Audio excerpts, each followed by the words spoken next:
Hi everyone, I hope that you guys had a nice weekend. I'm going to take you on a quick tour of our mini orchard right here in our backyard. So behind me are a couple of our giant rhubarb plants and some blueberry bushes and a few apple trees, a couple, and a 5-way pear tree. And also I'll be getting another blueberry bush and a dwarf blackberry bush that I'll be adding into our mini orchard. So come join me and we'll take a walk. All right, we're going to start on the rows of blueberries. Now I do have 4 different varieties.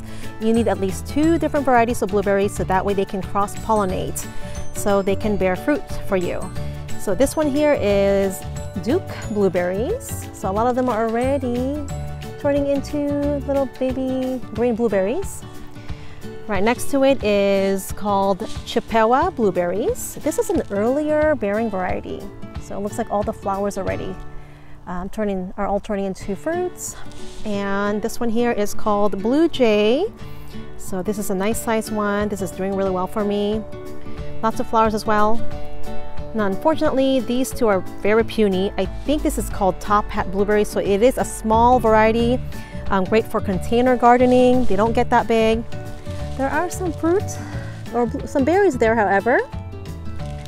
And I don't remember this last one, but this is not really doing well at all. I've got this planted here. I think it's been about 3 years and it's really not doing much. So I probably need to replant it, dig a bigger hole. It could be root bound, so that's a project for me to do. And over on this side here, I've got 2 giant rhubarb plants. So lots of rhubarb. These leaves are ginormous.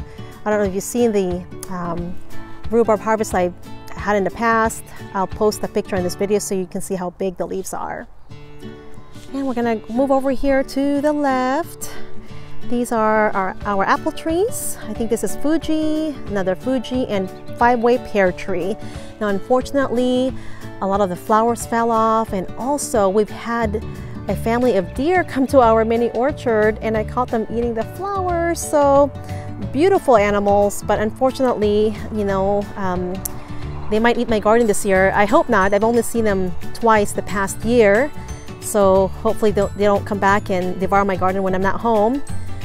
And see, yeah, no fruits here. I think there's only a couple of flowers left, unfortunately. This is my 5-way pear tree. I planted it 3 years ago, so I am beginning to see some fruits here. There's a couple in there hidden.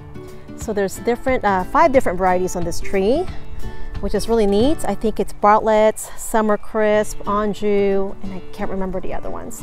But I'm just glad to see some fruits on it. We're gonna move over this way here. Oh, we are working on this little project here, our little rock garden. My husband put together this fountain, got some plants in there, so it's a work in progress. So getting close, gonna look really pretty. So this was my husband's project last summer, so it turned out really great. Gotta clean it up a little bit, lots of pine needles in there, and then we have 1 more bench to go. And you know what, we do have a raspberry bush, or raspberry canes.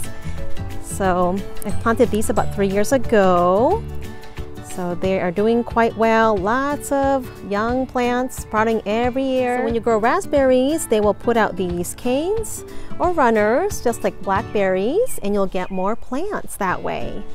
And there are some flowers there about to bloom.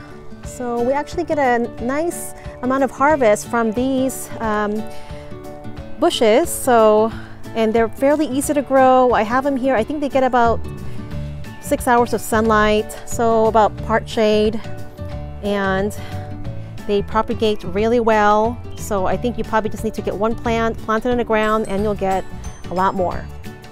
Here are 2 new additions to our mini orchard. To the left there is a blueberry bush that bears fruit twice a year, once in early summer and again in the fall. I'm so excited about this one. And right here is a dwarf blackberry bush, so it's perfect for container gardening. And it's also thornless. So stay tuned, I'll be doing a video on these when I transplant them into the ground and 1 in the pot, and I'll tell you more about this variety of fruits. And also they are both from bushel and berry. Well, I hope that you guys enjoy this tour today. We'd like to know if you guys are growing some fruits in your garden and which varieties. Leave a comment below. Thank you so much for joining me today, everyone. Have a wonderful week and happy gardening.